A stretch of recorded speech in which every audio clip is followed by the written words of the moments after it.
Traveling. It's a thing we do on a daily basis that is a part of life. Whether that be traveling to school, to work, or over the river and through the woods to grandmother's house. We all travel. Another thing that happens to be a part of life is pure and utter chaos. And today's story is about what happens when you combine travel and chaos. So there was this one time I had to travel because my friends were getting married. And this was also one of those times where I didn't want to deal with driving, gas, and inflation, so instead I considered taking other modes of travel, like a spaceship, or a train, or a raft. Superman? And I didn't want to travel by myself, so I called up my friend Tony, who was also attending the wedding, and I asked him if he would like to take the train down with me. We both agreed it was a good idea, so we booked the tickets for the train and got ready for the trip. Save the date, August 4th at 1 p.m., because we'd be hitting the rails in order to witness a holy matrimony. You may be thinking, dude, this seems really straightforward, and to that I say, no. Flashback like 3 weeks before I planned this trip. So I had this really big international trip coming up for work, and found out that my passport had expired. So I had to get a new one. Now, in order to get a new passport, you have to do a whole ton of things.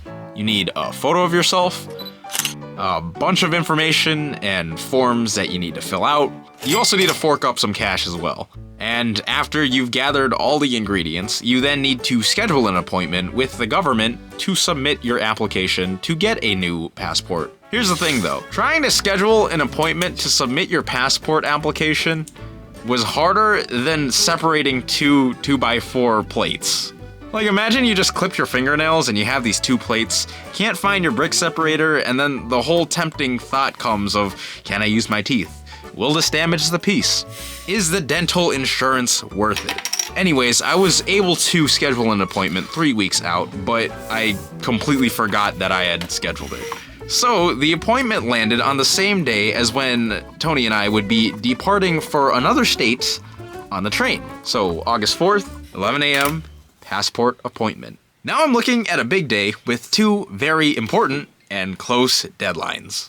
Now, August 4th arrives. I wake up at like 10 a.m., eat breakfast, then skateboard to the post office at around 10:30. Get to the post office at around 10:50, cause if you're not 10 minutes early, you're late. There's already a couple ahead of me that is currently in their appointment, which is, understandable. However, where the shenanigans begin is when 11 a.m., the time when my appointment is, hits. The couple is still just standing there at the window with the person who does the appointment. I'm like, okay, this happens. Things go overtime. 15 minutes later. They are still there verifying stuff. And with an earshot, I can hear the officer go, "Do you have your photo for the passport?" And the couple goes, "What photo?" At 11:20, they walk away. I walk up. I go through everything that I have, submit everything in, and then I leave the post office at 11:30. I get back to my place at 11:45 and just drag Tony out the door. So it basically takes an hour to get to the train station. So Tony and I just sped run our way to the train station. And there are just trains galore, and it is 12:50 and we have 10 minutes to get to the train. And it took us like 5 minutes to figure out where the correct terminal is. And when we got there, there was just this massive line of people boarding the train. We literally were the last two on the line. And as we got down the staircase to get to the train, the staff roped off the entrance. And I literally look at Tony and I'm just like, oh my goodness, I can't believe that just happened. We just made it in the nick of time. Oh, can you believe we just made it? Can you believe that just happened? We almost didn't make the train. They just called. To which Tony responds, we were never late. We were perfectly on time. Any later and we would have been late.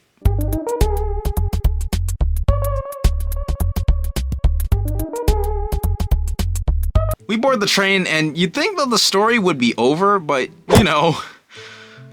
life happens. The entire train is just filled to the brim with people. Tony and I are walking down packed train car by packed train car.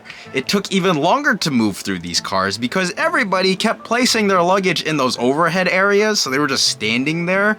I even helped this lady place her luggage in those areas. After another 5 minutes, we finally found a car with open seats. Exhausted by having to beat the time, we finally sit down and I take a breath as everything finally seems to be calming down. As the train starts moving, I slowly start realizing, hey Tony, I can't find my phone. Yeah, I'm freaking out. All the panic that has just been lifted from me comes barreling back into my body at supersonic speeds. Eventually, somebody picks up the calls that Tony makes to my phone, and 15 stressful minutes and a long walk through the train later, I found out that the lady that I helped with luggage earlier actually picked up my phone. We had a fun laugh, and I returned to my seat next to Tony. Finally, taking a deep breath as all the worries of the past 4 hours had finally gone to bed. I turned to Tony on the train and just said to him, you know, this would make a pretty chaotic and funny story. And hopefully it was. So at the end of the day, the lesson to be learned here is make sure you renew your passport and don't let it expire.